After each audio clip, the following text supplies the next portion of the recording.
Por esta causa rindo mi vida y corazón ante ti.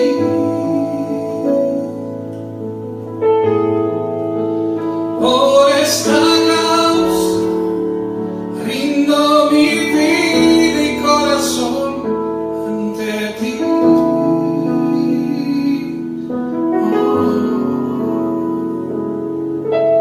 Ante el Creador de la vida, Padre de gracia eterno Dios. Ante el Creador de la vida, Padre de gracia eterno Dios. Para oír tu voz y dirección, para ver la expresión de tu amor,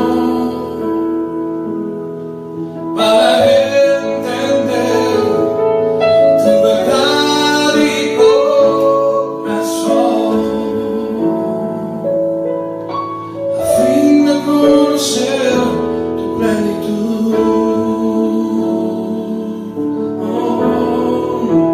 Por esta causa rindo mi vida y corazón ante ti.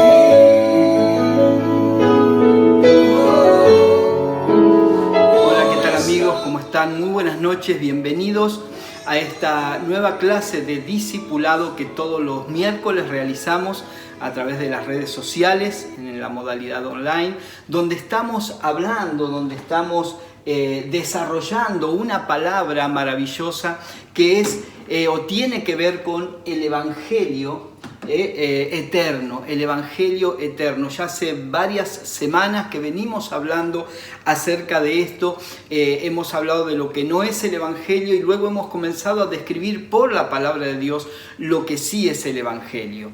Estamos viviendo un tiempo maravilloso donde a través de estos medios, como las redes sociales, la palabra de Dios está corriendo. Estamos predicando libremente la palabra de Dios, hablando con toda libertad, explicando este Evangelio eterno y llegando a lugares impensados, llegando a las naciones de la tierra con la palabra. Mire si no es un tiempo maravilloso, más allá de las restricciones que podamos tener en cuanto a edificios o a reuniones. La palabra de Dios, como dice el apóstol Pablo, no está presa, la palabra de Dios está corriendo, se está predicando como nunca el Evangelio a todas las naciones a través de las redes sociales. Y hemos dicho varias cosas acerca del Evangelio, como que el Evangelio es una causa en la que participamos, es una causa que nos costará la vida, ¿sí? Debemos estar dispuestos, dice la Biblia, a perder nuestra vida por esta causa del Evangelio. Es una causa que dijimos la semana pasada que debe predicarse a todas las naciones de la tierra. El Evangelio es para todas las naciones y hoy vamos a desarrollar, si podemos en una charla y si no en dos, el punto número 6, y es que el Evangelio es una causa eterna. Es un poco el título de este estudio que estamos realizando, el Evangelio eterno, y el Evangelio es una causa eterna y es importante verlo en detalle, más allá de que tiene que ver con todo lo que estamos hablando, pero esta descripción de su naturaleza, que es eterna, es fundamental, porque cualquier Evangelio que se predique, que esté ligado o atado a nuestro tiempo cronos, a la temporalidad del hombre, no es Evangelio. El Evangelio no es un parche de Dios, el Evangelio es eterno y lo primero o el texto sobre el cual queremos basar esta palabra es en Apocalipsis capítulo 14 versículo 6, donde dice allí Juan escribiendo: luego vi a otro ángel que volaba en medio del cielo y que llevaba el Evangelio eterno para anunciarlo a los que viven en la tierra, a toda nación, raza, lengua y pueblo. ¿Qué es lo que llevaba este ángel? El Evangelio eterno. Ese Evangelio que no tiene principio y no tiene fin. escuche bien por favor, no tuvo ni tiene principio y no tiene fin el Evangelio. Y esto lo vamos a ir demostrando, más allá de que ya lo dice Apocalipsis claramente que es el Evangelio eterno, por muchas escrituras que avalan, no es un versículo solamente, sino muchas escrituras que avalan esta realidad. Por eso, en primer lugar, lo primero que debemos decir es que el Evangelio no es un plan B de Dios. Como dije recién, no es un parche, no es que a Dios le falló lo que venía haciendo con Israel y dijo, bueno, vamos a meter ahora por un tiempo nada más el Evangelio, a ver qué pasa. No, el Evangelio no es un plan B, el Evangelio es eterno. Y vamos a ver algunas escrituras. Efesios capítulo 3, versículo 4 en primer lugar. Este pasaje es tremendo, podríamos estar horas hablando, pero vamos a ver algunas cosas rápidas a modo de ir entendiendo esta realidad que estamos desarrollando ahora sobre el Evangelio, que es una causa eterna y que no es un plan B de Dios.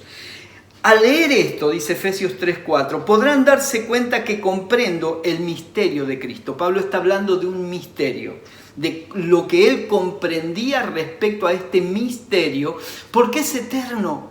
Porque es eterno, es un misterio. Y porque es un misterio, muchos no lo entienden.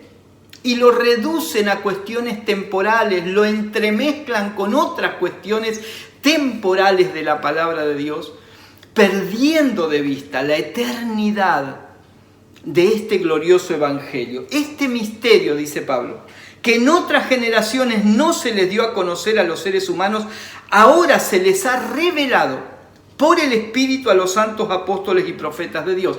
Porque es eterno, es un misterio, y porque es un misterio solo se puede entender por revelación. ¿Está bien? Así que los que están anotando, ¿no? El Evangelio es eterno, porque es eterno es un misterio, y porque es un misterio eterno, solamente se puede entender por revelación, no por estudio de versículos. Aunque lo estamos basando en la palabra, pero lo podrás ver solo por revelación y una dependencia total del Espíritu Santo. Dice versículo 6, es decir, y ahora explica cuál es este misterio, ¿sí? Es decir, que los gentiles son, junto con Israel, beneficiarios, ya vimos este pasaje, de la misma herencia, miembros de un mismo cuerpo, participantes igualmente de la promesa en Cristo Jesús mediante el Evangelio. Así que acá une el misterio, no es algo distinto al Evangelio.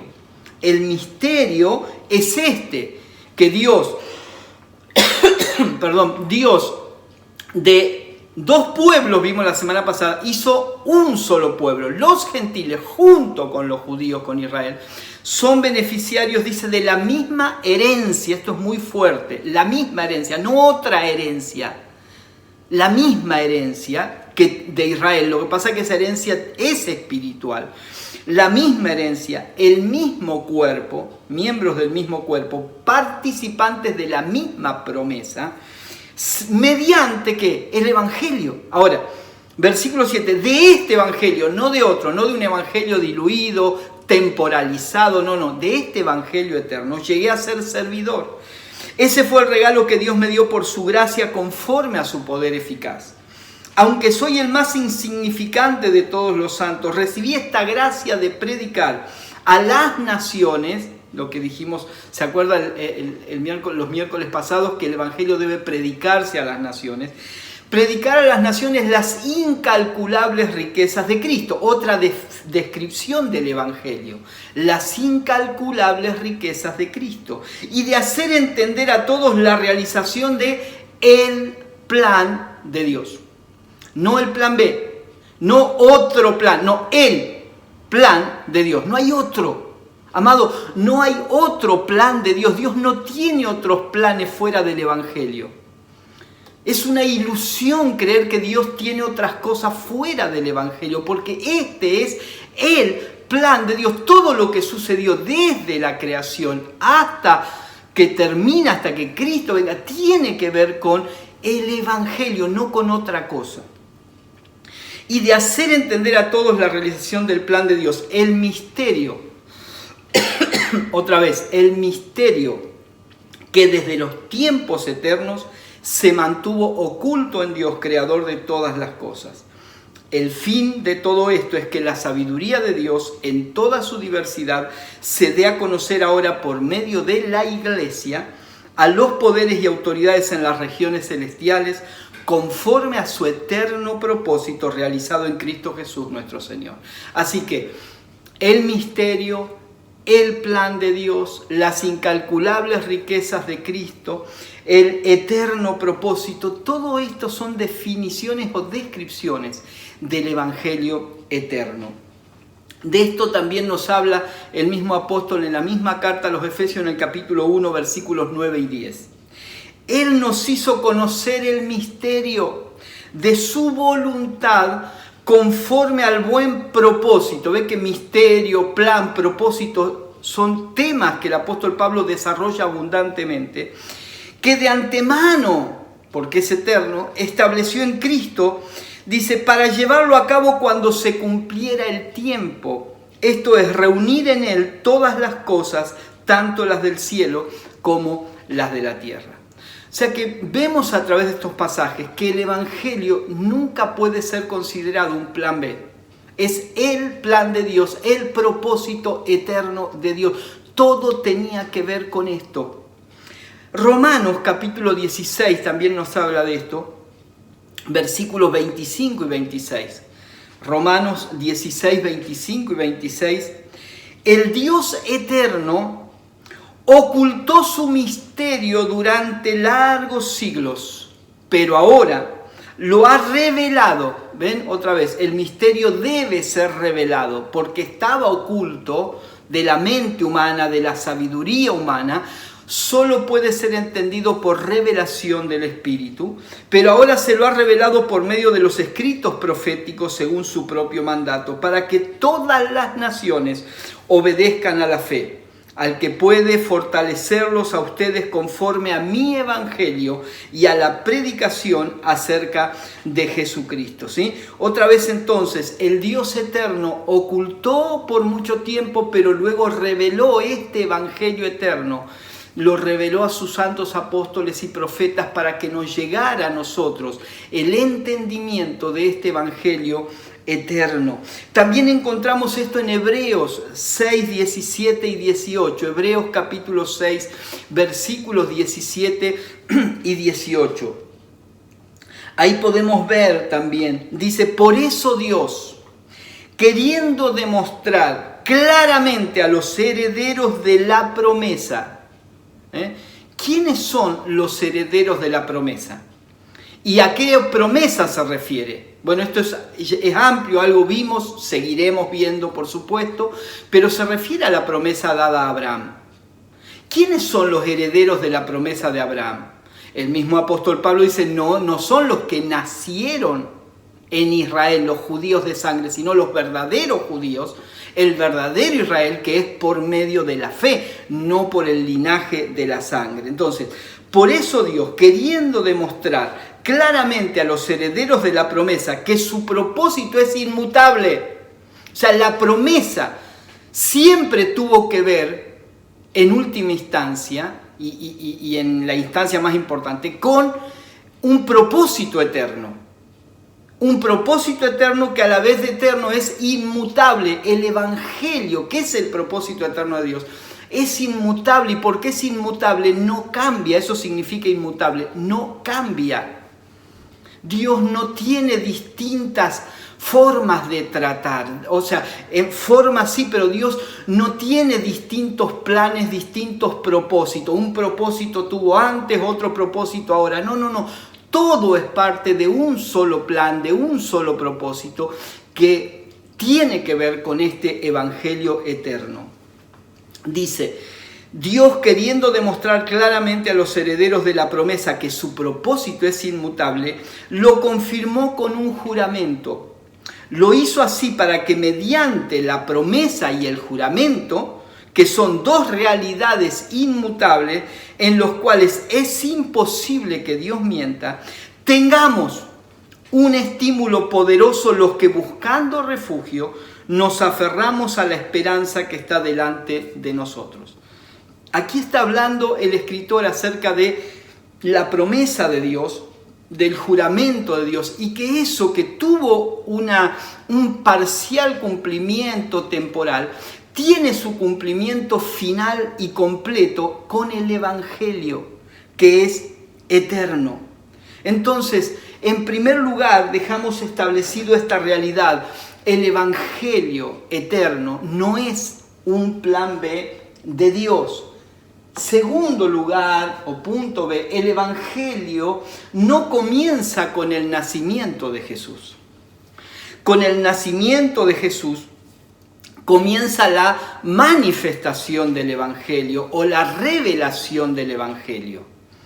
Pero acuérdese, y lo hemos leído y lo vamos a volver a leer, que a Abraham se le predicó el Evangelio, que en el comienzo mismo de la creación, escuchen, en el comienzo mismo de la creación, antes que exista ninguna otra cosa, ya Dios nos deja la promesa de redención allí en Génesis 3:15, y Dios grafica el Evangelio, ¿sí?, mediante el sacrificio de un animal para cubrir con su piel el pecado, la desnudez del hombre. O sea, el Evangelio no comienza con el nacimiento de Jesús. Es curioso que si bien Mateo, Marcos y Lucas comienzan con el pesebre, ¿sí?, aunque Mateo da toda una genealogía, ¿no?, pero la historia medianamente comienza con el pesebre. Pero Juan, es interesante la visión de Juan. Juan se remonta a la eternidad. En el principio era el Verbo, y el Verbo era con Dios, y el Verbo era Dios. Este era en el principio con Dios. O sea, el Evangelio no es algo nuevo. Nuevo por ser novedoso. Es nuevo porque viene del cielo. Pero estuvo desde siempre en el plan de Dios, o es el plan de Dios, el plan eterno de Dios. No fue algo que comenzó aquí en la tierra, no tiene su inicio en la tierra, tiene su inicio en la eternidad, pero se manifiesta en tiempo y espacio aquí en la tierra. Así que el Evangelio, entonces, podemos decir que es el plan y el misterio de Dios guardados desde la eternidad y hasta la eternidad. Esto es maravilloso, pero necesitamos que se nos revele, necesitamos entenderlo, necesitamos remontarnos a esa dimensión de la eternidad, lo cual no es fácil para el hombre y no lo podemos hacer por inteligencia humana, no lo podemos hacer por conocimiento de versículos bíblicos. Solamente el Espíritu Santo obrando en nosotros, quitando las vendas de lo temporal, nos puede revelar lo eterno, nos puede revelar lo glorioso y eterno que es el Evangelio. En esta sintonía, punto número D, el Evangelio no es un paréntesis. El Evangelio no es un paréntesis. Si el Evangelio fuera un paréntesis, no es eterno. Porque un paréntesis tiene principio y un paréntesis tiene final. O sea, ¿qué es un paréntesis? Hablando gramaticalmente, ¿no? Cuando venimos desarrollando una idea y queremos incorporar o agregar algún elemento, pero seguir con la idea, entonces venimos escribiendo algo, leyendo algo, tal vez, y se abre un paréntesis y comienza una frase, una aclaración, ¿sí?, y luego se cierra ese paréntesis para seguir con la idea original. Eso es un paréntesis. Ahora, yo recuerdo cuando era joven que a mí me enseñaron que Dios venía tratando con Israel. Y este es el pensamiento, lamentablemente, de muchas personas. Que Dios,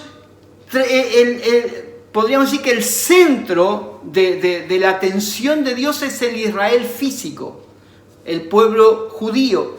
Que Dios trató con Israel, vino tratando con Israel, como si la historia comenzara con Israel. Comenzó muchísimo antes, después lo vamos a ver. Pero que Dios vino tratando con Israel y que a partir de la cruz se abre un paréntesis, que es el período o la dispensación de la gracia. Y que ese paréntesis se cierra cuando sea raptada la iglesia o cuando sea arrebatada la iglesia, para que al cerrarse ese paréntesis, Dios vuelva entonces a tratar con Israel. Hermanos, este pensamiento que reduce el Evangelio a un paréntesis es una terrible deformación del Evangelio. Por eso tenemos que tener cuidado con el dispensacionalismo. En tal dispensación Dios hizo esto y el plan de Dios era este. En esta otra dispensación Dios hizo tal cosa y su plan era este. En esta dispensación es la de la gracia, pero después viene otra dispensación. Amados, Dios tiene un plan, un propósito eterno. Y todo lo que ha sucedido desde la creación en adelante no son distintos planes de Dios o reacciones de Dios. No. Es el propósito eterno de Dios. Y si, aunque el concepto de paréntesis no encaja en este plan eterno de Dios, pero si hubiera un paréntesis, el paréntesis en todo caso sería el trato de Dios con la nación de Israel. ¿Por qué? Porque Dios no empieza con Israel. La historia de la humanidad no empieza con Israel. El plan eterno de Dios no fue Israel terrenal. El propósito eterno de Dios no es que todo vuelva a la tierra de Israel. El propósito eterno de Dios es reunir todas las cosas, no en una nación terrenal, sino en Cristo. Claro, ¿dónde viene la confusión? La confusión viene cuando no entendemos la segunda parte del Evangelio, que es eterno. Entonces reducimos todo a la temporalidad, y cuando vemos linealmente y leemos algunas profecías de la palabra de Dios de manera lineal en la historia, nos parece que todo lo que Dios tiene a futuro eternamente es con Israel terrenal. Pero cuando vemos la palabra de Dios en su totalidad y vemos por revelación lo que a Pablo se le reveló, que era un judío, y que no estaba en contra de la nación judía, porque esto no tiene que ver ni a favor ni en contra, ni nada. No. Tiene que ver con el cumplimiento de un plan y un propósito eterno. Un plan y un propósito eterno, que es el plan, el propósito, el misterio que estuvo oculto, que es el Evangelio. Todo se trató del Evangelio. Aún todo lo que vivió Israel como nación se trató del Evangelio. Lo dice Jesús claramente, que toda la ley y los profetas se trataba de Él, no se trataba de Israel como nación solamente, sino de Él, puntualmente de Él, de Cristo. Por eso el Evangelio es el cumplimiento de todas las profecías. Todas las profecías tienen su cumplimiento. No, pero a David le prometió que eternamente su trono y la ciudad de David. Todo eso tiene que ver con el Evangelio.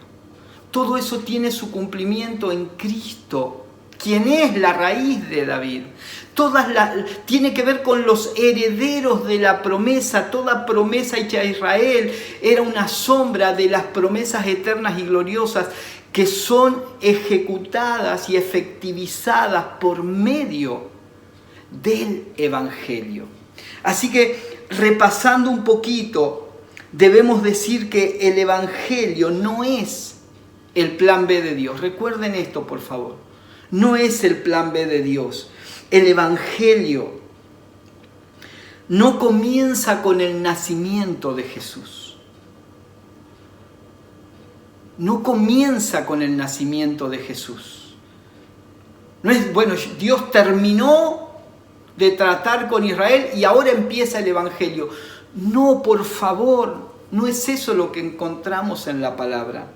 El Evangelio es el plan y el misterio de Dios guardado desde la eternidad y hasta la eternidad. El Evangelio, amados, no es un paréntesis, dijimos también.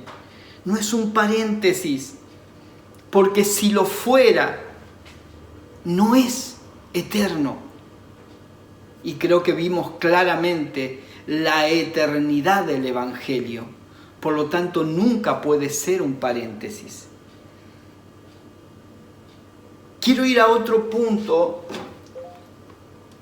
que me parece importante y tal vez nos ayude a entender todo esto que estamos hablando. Y es que hay una secuencia en el plan eterno de Dios. Quisiera que por un momento tratemos de ver de una manera macro, ¿sí?, global, la historia de la humanidad y el trato de Dios con la historia de la humanidad. ¿Hay similitudes? ¿Hay alguna línea lógica que podamos establecer desde el inicio de la creación, desde Génesis 1 en adelante? Hay una secuencia. Y es muy interesante ver cómo se desarrolla esa secuencia para entender el propósito eterno de Dios. Todo comienza con una humanidad. Todo comienza con una humanidad. Génesis 6.1 dice: cuando los seres humanos comenzaron a multiplicarse sobre la tierra y tuvieron hijas. ¿Cómo llama Dios a la gente de la tierra? Todavía Dios no la llama naciones, sino dice cuando los seres humanos, ¿sí? O sea, lo primero con lo que Dios trata es con una humanidad. Génesis 9:11 dice: este es mi pacto con ustedes. Nunca más serán exterminados los seres humanos por un diluvio. Nunca más habrá un diluvio que destruya la tierra. Así que hasta los capítulos 10 de Génesis, hasta el capítulo 10 de Génesis en adelante, no encontramos mención de las naciones. Dios trata con la humanidad. Lo único que existía en la tierra hasta Génesis capítulo 10 fue, ¿qué cosa? La humanidad. Si Dios tenía que referirse al ser humano, se refería como la humanidad o los seres humanos, ¿sí? Esto es el trato de Dios hasta Génesis 10. Después, y ahí hay 2 o 3 capítulos que hay como una simultaneidad, pero básicamente a partir de la Torre de Babel, se generan las naciones, se distribuyen, se divide el mundo. Ya no hay una humanidad solamente, sino que a partir de ahí Dios se va a referir al ser humano como las naciones de la tierra. Es ahí que Dios le da una promesa a Abraham y le dice, ¿sí?, Génesis 17, al oír que Dios le hablaba, Abraham cayó en tierra y Dios continuó: este es el pacto que establezco contigo. Tú serás el padre de una multitud de naciones. Preste atención, por favor, porque siempre vemos a Abraham en una faceta que es el padre de Israel, de la nación judía. De hecho, los fariseos decían: nuestro padre Abraham, ¿sí? Y lo ve, después vamos a ver esto, por supuesto, pero antes de eso, Dios le dice a Abraham: tú serás el padre de una multitud de naciones.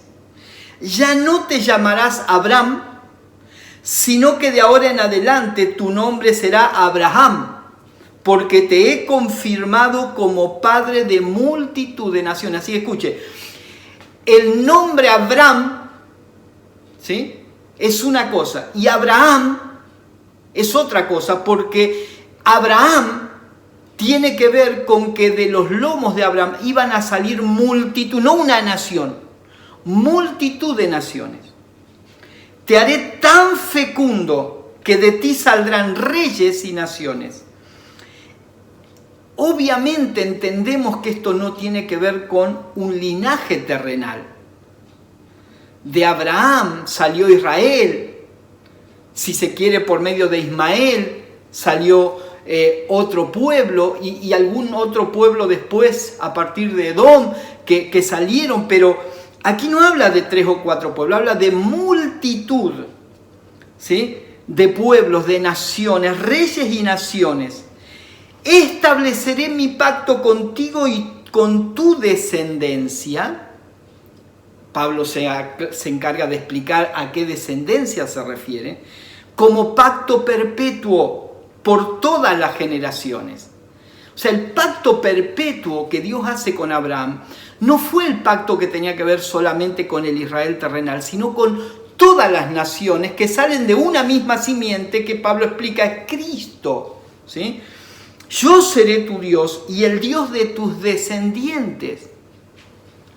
¿Quiénes son los descendientes de Abraham? Ya lo explicamos y Pablo se encarga de aclararlos en Gálatas, en Romanos, que los descendientes, los verdaderos descendientes de Abraham son los descendientes por la fe.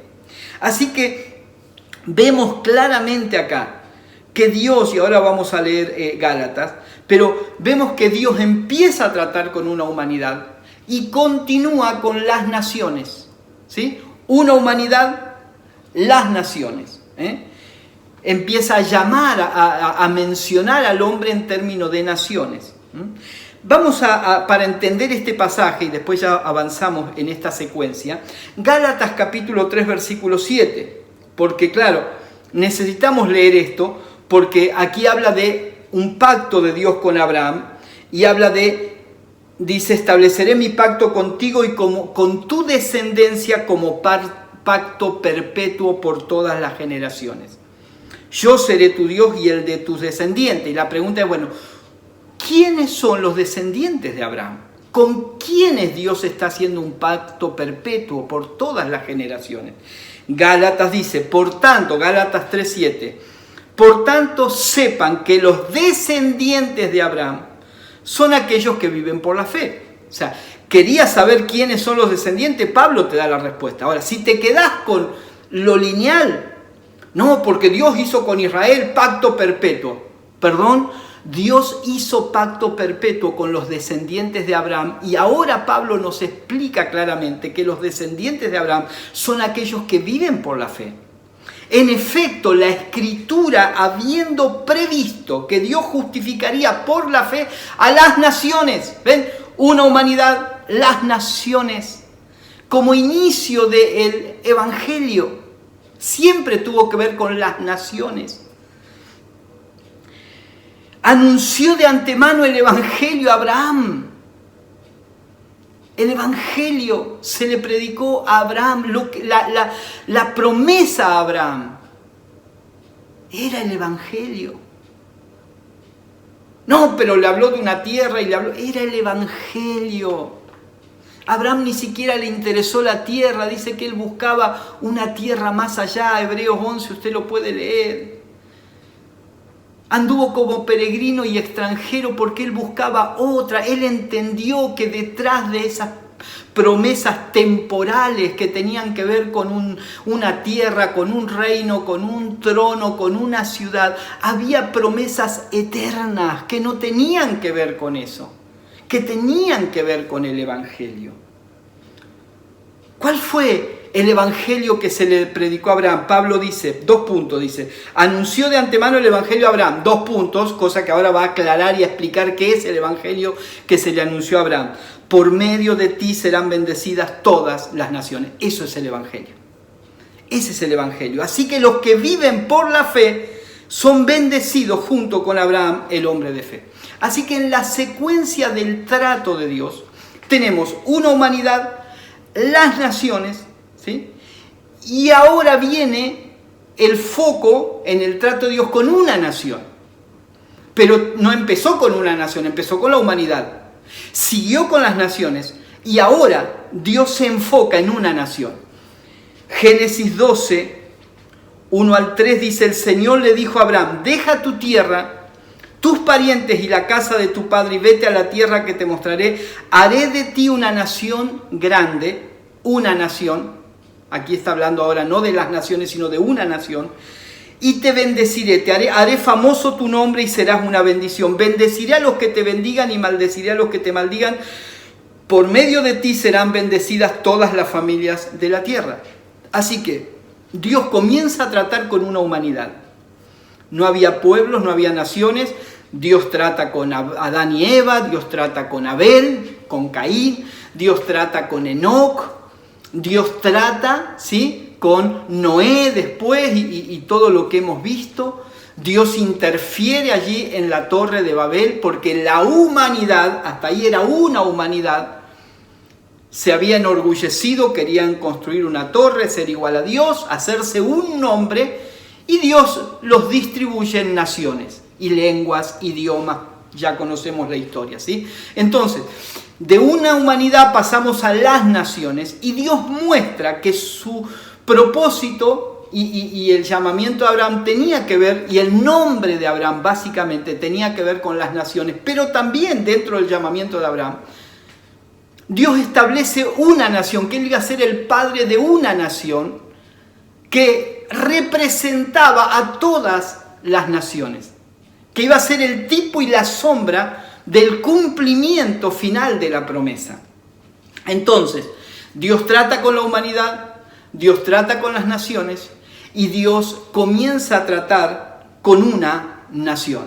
Ahí comienza un periodo extenso desde esa promesa de Dios a Abraham, y usted sabe, después pasan años obviamente hasta que Abraham tiene un hijo que es Isaac, ¿sí? Pasan años hasta que Isaac tiene 2 hijos que son Jacob y Esaú. Pasan años hasta que Jacob tiene allí a sus hijos, y usted conoce la historia de José, y luego José llevado a Egipto y después va toda la familia a Egipto. Pasaron años hasta que se forma un pueblo que ya estaba en los lomos de Abraham por la promesa de Dios, pero que se forma en Israel bajo esclavitud, un pueblo. Y Dios desde ahí hasta la cruz trata con un pueblo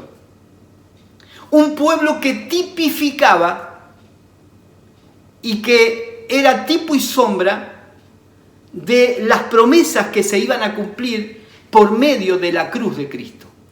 Pero ya cuando Jesucristo resucita, aunque hay promesas anteriores, por supuesto, porque todo lo profético apuntaba a Cristo y al Evangelio, pero concretamente Jesús el que cuando luego de resucitar le da a los discípulos la gran comisión que llamamos al final de los Evangelios, y les dice que vayan y prediquen el Evangelio ¿a dónde? A todas las naciones. Así que mire la secuencia, porque es un ida y vuelta, ¿sí? Como si fuera una B. Dios empieza con la humanidad, sigue con las naciones y establece una nación, pero ahora vuelve a ir a las naciones, ¿sí? Ahora Dios vuelve a tratar ya no con una nación, sino con las naciones, ¿sí? Y dice Mateo 28, como dijimos, prediquen el Evangelio a todas las naciones, ¿sí? Hagan discípulos a todas las naciones. Tenía que ver con todas las naciones de la tierra. Pero luego, y lo vimos creo que la clase pasada, pero vamos a volver a leerlo, Efesios 2:14. Y ahí se cierra esta secuencia. Efesios 2:14 dice: porque Cristo es nuestra paz, que de los 2 pueblos ha hecho uno solo, derribando mediante su sacrificio el muro de enemistad que nos separaba, pues anuló la ley con sus mandamientos y requisitos.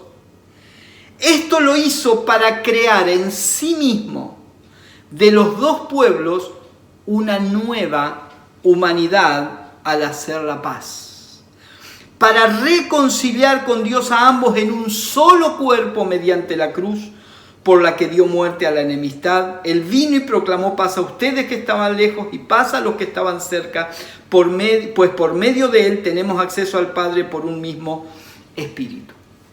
Así que Preste atención a esta secuencia. Dios comienza a tratar con la humanidad. Luego Dios trata con las naciones y hay promesa para las naciones. Hubo promesa para la humanidad. Génesis 3:15, a partir de ahí hubo promesas para la humanidad. Luego la promesa pasa a las naciones. Pero luego Dios trata con una nación temporalmente. Dios trata con una nación que fue el Israel terrenal, ¿sí? Hasta la cruz. Luego ahí cambia el foco nuevamente a las naciones. Ahora el Evangelio no es para una nación, es para las naciones. Y de todas esas naciones Dios vuelve a tratar, vuelve al origen. Porque ahora Dios trata con una nueva humanidad. Dijimos la semana pasada, usamos otra terminología, de todas las naciones, una sola nación. Esa nación, en realidad, es una nueva humanidad. Así que vemos cómo todo vuelve al principio. Dios comienza con la humanidad, luego trata con las naciones para finalmente tratar con una nación, pero luego retoma con las naciones para finalmente tratar con una nueva humanidad. Después de eso no hay otra cosa. No hay otra cosa. No tratemos de ver otras cosas que no existen en realidad. Por eso hemos dicho y dejamos establecido que creemos firmemente que ya no hay trato de Dios con la nación de Israel. Ya Dios no tiene nada con la Jerusalén terrenal. No se va a reconstruir. Yo estoy convencido, Dios no necesita ni quiere un templo físico. Sería un retroceso absoluto de lo eterno otra vez a lo temporal. No, lo temporal fue eso, temporal. Eso sí tuvo principio y fin. Israel tuvo un principio y tuvo un final, el Israel físico, porque era una sombra. Y nunca debemos confundir la sombra con la realidad. La realidad es el propósito eterno de Dios. La realidad es el plan eterno de Dios. La realidad es el evangelio eterno.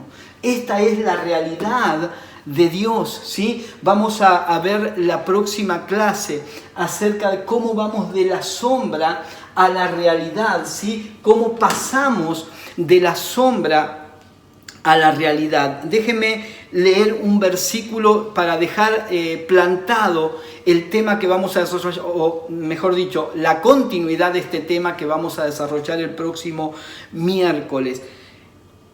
Un pasaje que se ha usado para muchas cosas. Y por usarlo para muchas cosas hemos perdido a veces de vista el verdadero sentido, ¿sí? Juan capítulo 4. Jesús se encuentra con la mujer samaritana. Y hay algo tremendamente revelador en este encuentro. Es trascendente este encuentro. Alguno dirá, bueno, porque el amor de Jesús para con los samaritanos. Sí, todo eso está. El cortar las barreras de las diferencias. Mire, usted quiere enseñar comunicación, ahí tiene para ser dulce, ¿no? Como decimos, los elementos de Jesús rompiendo las barreras comunicacionales entre dos personas que supuestamente no deberían hablarse. Pero saquemos todo eso. Hay una esencia, hay una enseñanza clave y fundamental que encontramos aquí. Versículo 19, por favor. La mujer dice esto: Señor, después que Jesús le dice 5 esposos has tenido y el que tiene no es tu esposo, bueno, Señor, me doy cuenta de que tú eres profeta. Este es un punto de inflexión. Hasta ahí la mujer hablaba con Jesús como un judío más, pero ahora cayó una venda de sus ojos y esta mujer reconoce en Jesús a un profeta, que de hecho lo era. Me parece, o me doy cuenta de que tú eres profeta. Y entonces le plantea una cuestión sustancial y esencial que tenía que ver con la vida religiosa o la relación con Dios. Y dice, nuestros antepasados adoraron en este monte, pero ustedes los judíos dicen que el lugar donde debemos adorar está en Jerusalén. O sea, la mujer plantea una cuestión que era esencial, que tenía que ver con la adoración. pero no con la adoración como hoy se entiende que es cantar. Porque en ese tiempo, y nunca, ya lo he explicado a esto, nunca la adoración tuvo que ver con música ni con canto. Si ha utilizado este versículo, este pasaje, como tantas veces yo he escuchado, para dar talleres de alabanza y adoración, olvídese. No tiene nada que ver, pero nada, no un poquito, nada que ver con eso. Absolutamente. Aquí hay otra cuestión mucho más profunda, no tenía que ver ni con cantar, ni con música, ni con nada. La adoración era el rendirle culto a Dios, el reconocimiento de la soberanía de Dios. Y para la mujer, ¿qué era lo importante? El lugar. Nosotros decimos, nuestros antepasados dicen que es este monte, ustedes dicen que el lugar es Jerusalén. Y Jesús les responde, créeme, mujer, que se acerca la hora en que ni en este monte ni en Jerusalén, escuchen bien por favor, ni en este monte ni en Jerusalén, y ahí está hablando de la Jerusalén terrenal, adorarán ustedes al Padre. O sea, nunca más un monte o una ciudad terrenal será el centro de adoración a Dios, ni siquiera Jerusalén. Ahora ustedes adoran lo que no conocen, porque nosotros adoramos lo que conocemos porque la salvación proviene de los judíos, porque Jesús nace del pueblo judío. Ya hablamos de la humanidad, los pueblos, una nación, pero si ahí se desprende otra cosa. Pero se acerca la hora y ha llegado ya en que los verdaderos adoradores rendirán culto al Padre en espíritu y en verdad. O sea, no tiene nada que ver con lugar y nunca más. Amados, nunca más la adoración a Dios tendrá que ver con lugar físico, porque así quiere el Padre que sean los que le adoran. Dios es espíritu, hermano, esto no es una verdad temporal. No, bueno, eso es hasta que se termine el periodo de la gracia. No, porque nunca se va a terminar el periodo de la gracia. Dios es espíritu y quienes lo adoran deben hacerlo en espíritu y en verdad. Quienes adoran deben hacerlo en espíritu y en verdad.